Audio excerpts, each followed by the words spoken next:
네, 그러면은 발표 시작하겠습니다.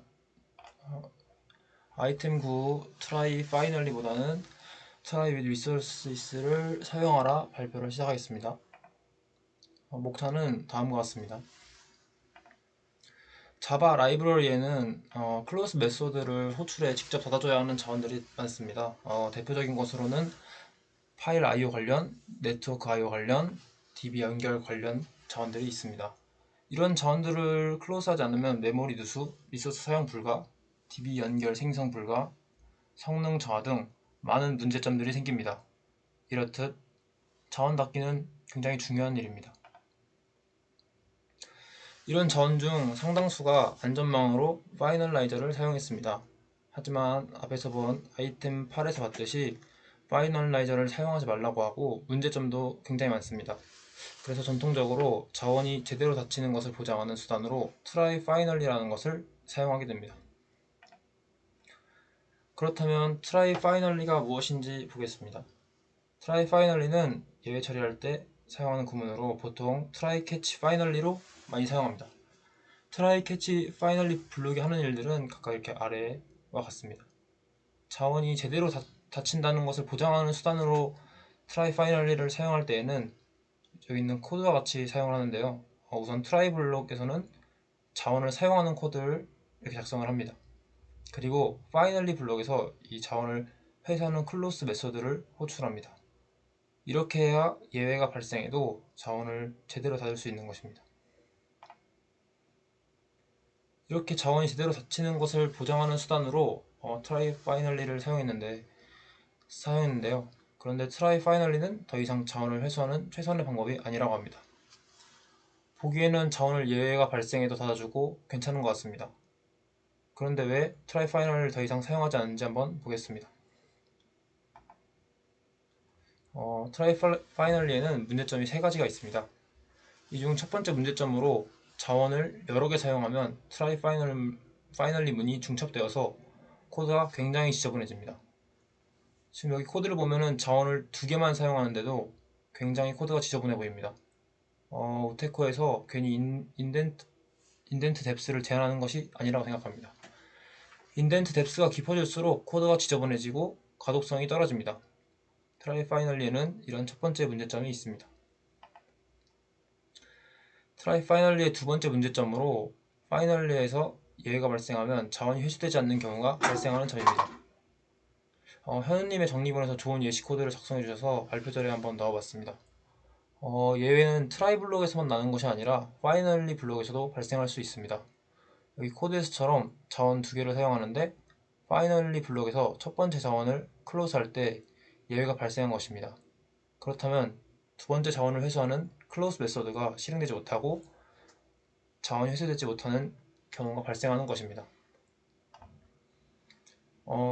다음으로 try finally의 세 번째 문제점은 예외가 여러 개 발생하면 가장 나중에 발생한 예외만 보인다는 문제점이 있습니다.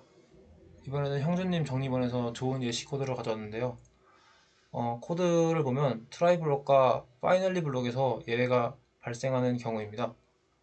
try 블록에서 예외가 발생해서 finally 블록으로 이동했는데 finally 블록에서도 예외가 발생한 것입니다. 그래서 스택 추적 내역을 보면 뒤에 finally 블록에서 발생한 예외인 여기 체크 예외 지점만 출력하는 finally 블록의 예외만 나타나는 것을 볼 수 있습니다. 이렇게 앞에 발생한 예외에 관한 정보가 남지 않아 디버깅이 어려운 문제점이 있습니다. 이렇게 try finally의 문제점들을 봤습니다. 이런 문제점들 때문에 더 이상 try finally를 자원 정리에 사용하지 않는 것입니다.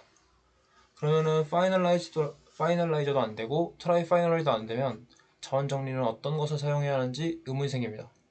바로 자바 7에서 나온 try with resources입니다. try with resources는 try 부분에 자원을 전달하면 try 블록을 실행하고 try 블록이 끝나면 자동으로 close 메소드를 호출해 자원을 회수해주는 것입니다.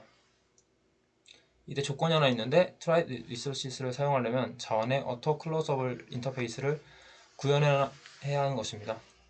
앞에서 본 파일 인풋, 아웃풋 스트림 등 자바에서 회수해야 하는 자원들은 이 auto 클로서블을 구현해 try with resources에서 사용할 수 있는 것입니다.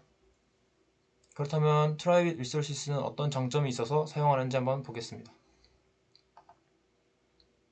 우선 try with resources 첫 번째 장점은 코드가 짧아지고 읽기 수월해집니다. 여기 있는 이전 코드는 앞에서 자원 두 개를 사용하고 try finally를 사용한 코드이고, 이후 코드는 똑같이 자원 두 개를 사용하지만 try with resources를 사용한 코드입니다. 딱 봐도 코드가 짧아지고 가독성이 좋아진 것을 알 수 있습니다. 두 번째 try with resources 장점은 try finally의 문제점이었던 얘가 스택 추적 내역에서 누락되는 문제를 해결해준다는 점입니다. 코드를 보면 여기 있는 프로세스 메소드 부분에서 예외가 발생하고, 자동으로 호출되는 클로스 메소드에서 예외가 발생하는 코드를 가져온 것입니다. 그리고 스택 추적 내역을 보면 먼저 발생한 프로세스의 메소드 예외가 사라지지 않고 나타납니다. 그리고 클로스에서 발생한 예외는 숨겨지는데 버려지지 않습니다. 따라서 여기 있는 그림에서처럼 가져와서 스택 추적 내역에 출력할 수 있습니다. 세 번째 try with resources의 장점은 캐치절로 다수의 예외를 처리할 수 있다는 점입니다. try catch finally에서 사용할 수 있는 캐치 블록을 try with resources에서도 사용할 수 있습니다. 따라서 캐치절 덕분에 try문을 중첩하지 않고도 다수의 예외를 처리할 수 있게 되는 것입니다. 이렇게 try with resources의 세 가지 장점에 대해서 봤습니다. 결론적으로 꼭 회수해야 하는 자원을 다룰 때는 try finally 말고 반드시 try with resources를 사용해야 한다는 것이 결론입니다. 네, 감사합니다.